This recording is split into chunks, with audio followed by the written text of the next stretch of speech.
Mesdames, Mesdemoiselles, Messieurs, bonjour. Nous continuons à donner notre point de vue, à diffuser nos idées sur la situation que vit actuellement notre pays. Tout d'abord, je dois adresser cet appel, je ne dirais pas cette objection, encore moins cette critique, au leader du Harak, leader du mouvement du 22 février 2019.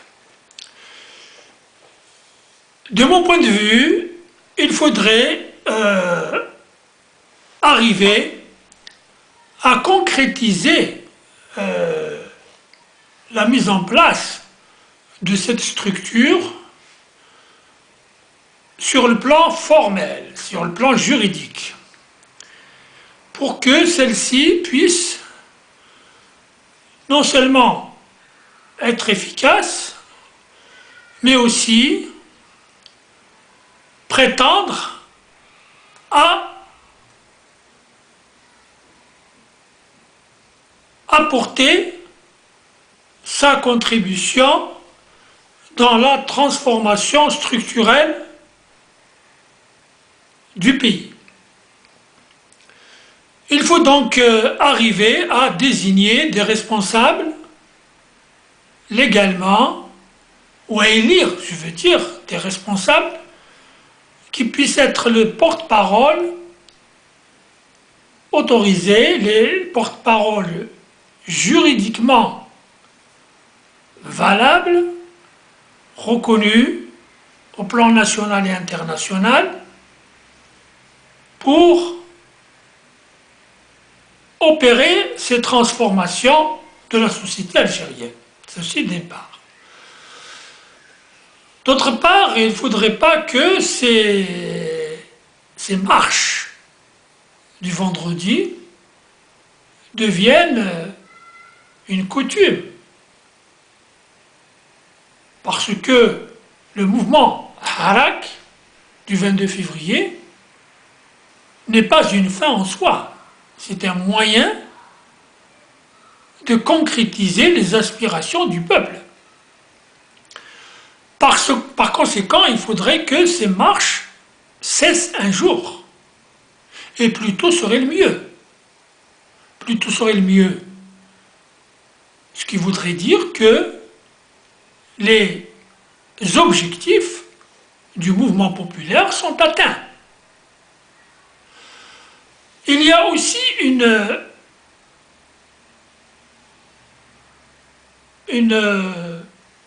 je voudrais dire un appel que je voudrais lancer au chef des forces armées. Je lui dirais que, quelle que soit la puissance d'une armée, cette armée, si elle ne s'appuie pas sur la légitimité populaire, sur le peuple, elle n'a aucune chance de réussir dans son entreprise. Donc, il est de l'intérêt des responsables actuels, des responsables légaux, de suivre les demandes du peuple algérien. L'armée nationale populaire ne devrait pas s'imposer comme un négociateur.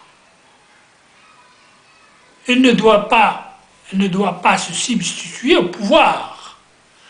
L'armée doit devenir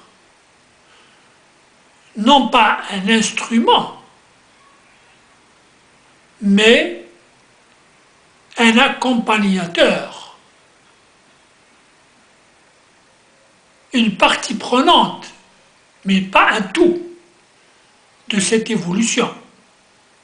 Et les responsables ont, de mon point de vue, tout intérêt à écouter et à suivre ce que dit le peuple. Il est inconcevable que l'on puisse continuer à gouverner, à gérer, à contrario des vœux, des aspirations du peuple. Donc, il ne faudrait pas laisser pourrir la situation, mais il ne faudrait pas non plus se retrancher dans des positions de principe selon lesquelles, d'un côté, on avance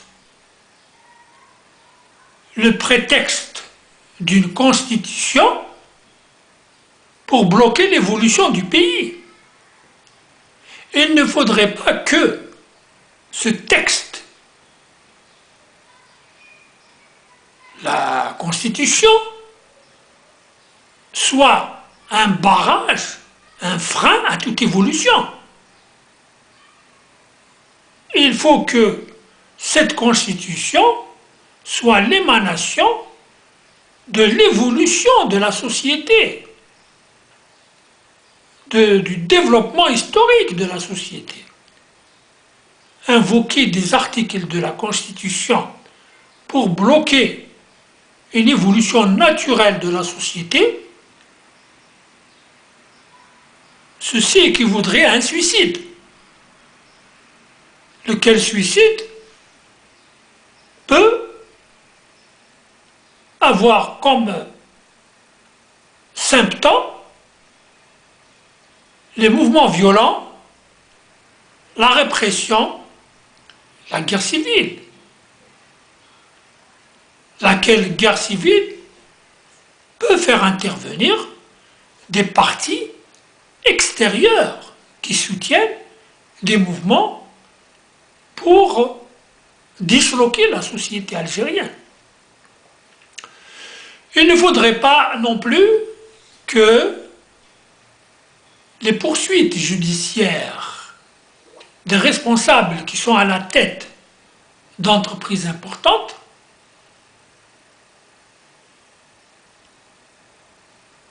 soient la cause de la faillite des entreprises qui entraîne des dysfonctionnements donc qui ont des conséquences sociales sur les travailleurs, les ouvriers. Une entreprise qui n'est pas gérée a beaucoup de chances d'aboutir à des non-paiements de salaire. Il faut donc jouer sur deux fronts. Le front judiciaire qui doit s'appuyer sur des enquêtes précises et complètes, et sur le volet social, à savoir d'abord le maintien de l'outil de production et par conséquent le maintien des salaires des ouvriers. Ce serait un autre acte de non-gestion que de livrer une entreprise à la faillite. L'État ne doit pas, par sa fonction judiciaire, certes, entraîner des préjudices sociaux à des entreprises, à des familles qui vivent des salaires versés par ces entreprises. Il faut donc mener les enquêtes de façon professionnelle,